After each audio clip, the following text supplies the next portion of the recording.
오늘은 느헤미야 13장 말씀입니다. 느헤미야를 통한 개혁에 대한 말씀이 나오고 있습니다. 1절에요. 그날 모세의 책을 낭독하여 백성에게 들렸는데 그 책에 기록하기를 암몬 사람과 모압 사람은 영원히 하나님의 총회에 들어오지 못하리니, 그날 성전 봉헌식을 한 후에 이 모세의 책, 율법책을 낭독하였는데 백성들에게 들려주었는데 거기에 암몬 사람과 모압 사람은 영원히 하나님의 총회에 들어오지 못하리라 라고 하는 말씀이 있었다라고 하는 것입니다. 2절에 보니까 이는 그들이 양식과 물로 이스라엘 자손을 영접하지 아니하고 도리어 발람에게 뇌물을 주어 저주하게 하였습니다.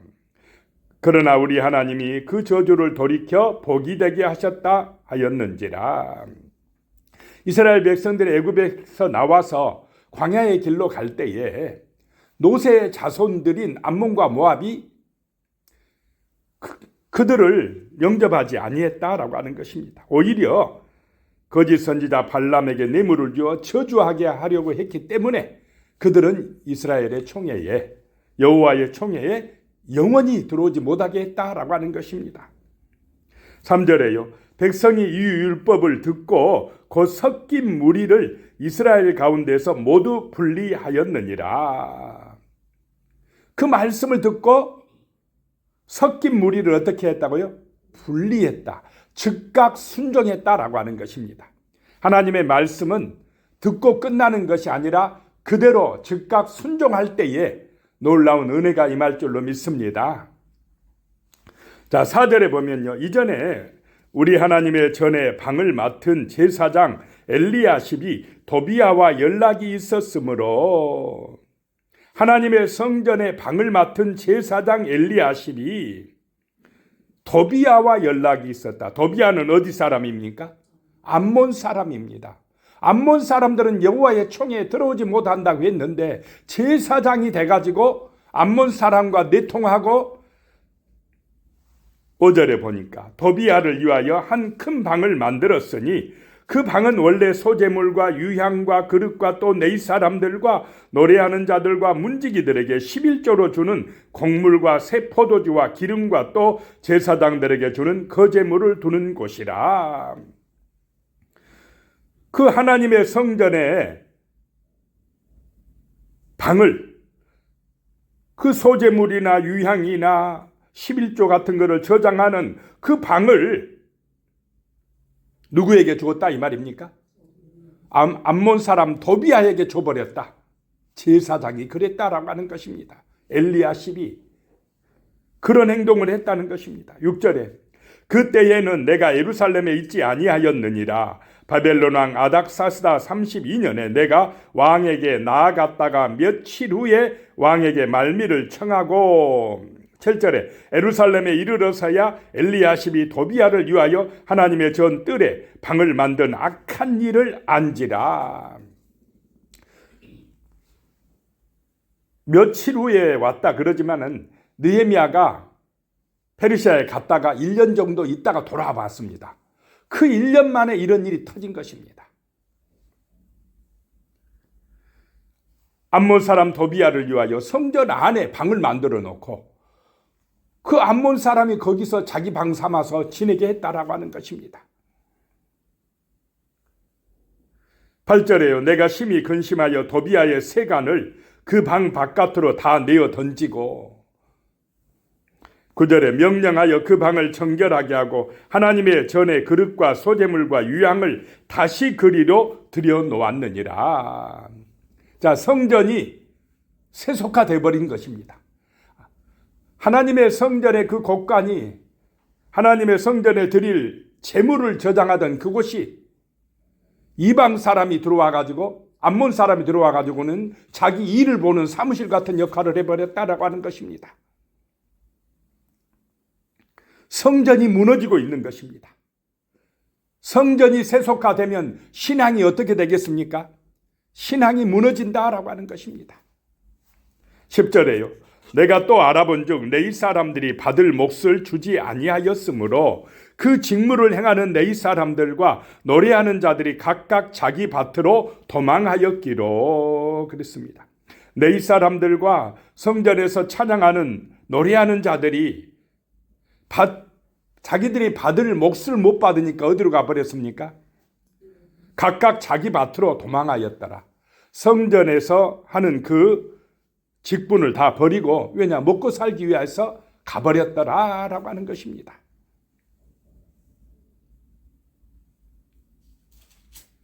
11절에요. 내가 모든 민장들을 꾸짖어 이르기를 하나님의 전이 어찌하여 버림바 되었느냐 하고 곧 네이 사람을 불러 모아 다시 제자리에 세웠더니 느헤미야가 잠깐 비운 사이에 이런 일이 터졌다는 것입니다. 제사장들이나 네이 사람들의 받을 몫을 주지 아니하니까 성전이 버려진 바 되었더라라고 하는 것입니다. 네인의 삶과 성전의 삶이 연결되어 있다라고 하는 것입니다. 12절에 이에 온 유다가 곡식과 새 포도주와 기름의 11조를 가져다가 곡간에 드림으로. 참 이래서 지도자가 중요합니다. 느헤미야가 돌아오니까 성전이 다시 어떻게 됩니까? 회복되더라라고 하는 것입니다. 백성들이 즉각 곡식과 새 포도주와 기름의 11조를 가져다가 곡간에 드렸다라고 하는 것입니다. 13절에 내가 제사장 셀레마와 서기관 사독과 네이 사람 부다야를 창고지기로 삼고 마따냐의 손자 삭굴의 아들 하난을 버금으로 삼았나니 이는 그들이 충직한 자로 인정됨이라. 그 직분은 형제들에게 분배하는 일이었느니라. 자, 이 충직한 사람들을 창고지기로 또 버금으로 삼았다라고 하는 것입니다. 충성되다, 신실하다. 그 재물을 잘 관리해서 11조 내는 걸 잘 관리해서 누구에게 줬습니까?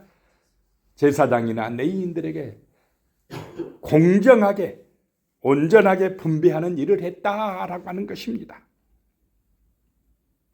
14절에요. 내 하나님이여 이 일로 말미암아 나를 기억하옵소서. 내 하나님의 정과 그 모든 직무를 위하여 내가 행한 선한 일을 도말하지 마옵소서.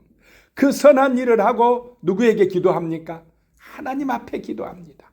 느헤미야는 자기의 어떤 인간 생각으로 하는 것이 아니라 기도하고 하나님의 뜻 안에서 행동했다라고 하는 것을 보게 됩니다. 15절에 그때에 내가 본즉 유다에서 어떤 사람이 안식일에 술틀을 받고 곡식단을 나귀에 실어 운반하며 포도주와 포도와 무화과 여러 가지 짐을 지고 안식일에 예루살렘에 들어와서 음식물을 팔기로 그날에 내가 경계하였고. 안식일날 뭐 하는 날이 돼버렸습니까? 느헤미야가 잠깐 비운 사이에 안식일날 일하고 안식일날 장사하고. 그러면 안식일날에 뭐 하지 않았다 이 말입니까? 예배 안 드렸다 이 말입니다. 예배를 잃어버리고 장사하고 일하고 자기 육신의 욕망 따라 나아가고 있었다라고 하는 것입니다. 나귀에다가 그 안식일에 포도주, 무화과, 포도, 곡식단 이런 거를 싣고 들어와서 일하고 장사하고 이렇게 하고 있었다라고 하는 것입니다. 또 16절에 두로 사람이 예루살렘에 살며 물고기와 각양 물건을 가져다가 안식일에 예루살렘에서도 유다 자손에게 팔기로. 두로 사람은 바닷가에 있는 사람입니다. 이방 사람입니다. 그 이방 장사꾼이 물고기와 각양 물건을 가져다가 안식일에 예루살렘에서 파니까 유다 사람들도 가서 뭐 하더라요? 사더라라고 하는 것입니다. 안식일을 거룩하게 지키지 아니하더라라고 하는 것입니다. 그래서 17절에 내가 유다의 모든 기인들을 꾸짖어 그들에게 이르기를 너희가 어찌하여 이 악을 행하여 안식일을 범하느냐. 이 잠깐 비운 사이에 금방 어디를 따라가고 있습니까? 유대인들이 세상을 따라가고 있어요. 예배 안 드리면요, 정신 차리고 깨어있지 아니하면 세속화되는 것 잠깐입니다. 금방입니다. 그래서 19절에 안식일 전 예루살렘 성문이 어두워 갈 때에 내가 성문을 닫고 안식일이 지나가기 전에는 열지 말라 하고 나를 따르는 종자 며칠 성문마다 세워서 안식일에는 아무 짐도 들어오지 못하게 하였으므로. 자, 느헤미야가 실제적인 행정 조치를 하고 있습니다. 종교적으로만 결단하게 한 게 아니라 실제적으로 행동으로 나타나게끔 행정 조치를 취하고 있습니다. 안식일에는 문 닫아라. 장사꾼들 못 들어오게 해라. 그렇게 해도요, 그 성벽 아래에서 문 열 때만을 기다리며 장사꾼들이 진을 치고 있었습니다. 기회를 엿보고 있었다라고 하는 것입니다. 그러자 21절에 내가 그들에게 경계하여 이르기를 너희가 어찌하여 성 밑에서 자느냐 다시 이같이 하면 내가 잡으리라 하였더니 그 후부터는 안식일에 그들이 다시 오지 아니하였느니라. 안식일에는 이제 오지 아니하였다라고 하는 것입니다.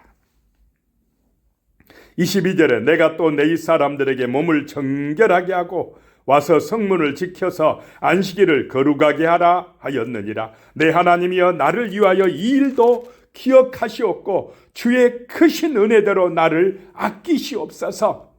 자, 이런 모든 조치를 함에 있어서 느헤미야는 철저하게 기도하고 하고 하나님의 은혜로 하는 것을 보게 됩니다. 그 다음에 23절부터 이제 마지막 절까지 보면요, 이방 여인들을 아내로 맞이해서 문제가 되었다는 것입니다. 그러자 유대의 다음 세대들이 유대의 언어를 잊어버리고 신앙을 잊어버렸다는 것입니다. 어찌하여 그렇게 했느냐? 신앙을 잃어버리는 게 문제다는 것입니다. 그러면서 옛적에 그 지혜롭고 하나님의 사랑받았던 솔로몬 왕도 이방 여인을 아내로 맞이했기 때문에 타락했지 않느냐, 그런 말을 하면서 너희는 어찌하여 정신 못 차리고 이방과 그렇게 혼인관계를 맺느냐, 신앙을 버리고 세상을 따라가느냐라고 느헤미야가 지적하고 있습니다. 28절에 보면 대제사장 엘리야십의 손자 요야다의 아들 하나가 호론 사람 산발랏의 사이가 되었으므로 내가 쫓아내어 나를 떠나게 하였느니라. 자, 대제사장 엘리야십의 손자가 누구하고 사돈관계 맺었다 이 말입니까? 사마리아 총독 산발랏과. 이 산발랏이 얼마나 예루살렘 성전을 못 짓도록 괴롭혔습니까? 그런데 그 사람하고 대제사장 엘리야십의 손자가 사돈관계 결혼했다. 이렇게 타락했다라고 하는 것입니다. 대제사장 가문의 문제는 영적 타락을 가져옵니다. 그래서 느헤미야는 예배를 회복하게 하고 하나님 앞에 거룩하게 안식일을 지키도록 그렇게 하고 있다는 것입니다. 기도하겠습니다. 살아계신 하나님, 우리가 정신을 차리고 있지 아니하면 세속하게 되기가 너무나 쉽습니다. 하나님 아버지의 말씀으로 은혜 받고 깨어서 기도하고 성령의 인도받는 거룩한 백성으로 살아가며 예배가 중심이 될 수 있도록 축복하여 주시옵소서. 예수님의 이름으로 기도드리오며 이제는 우리 주 예수 그리스도의 은혜와 하나님 아버지의 무한하신 사랑과 성령의 교통하심이 영원히 함께 하시기를 축원하옵나이다. 아멘.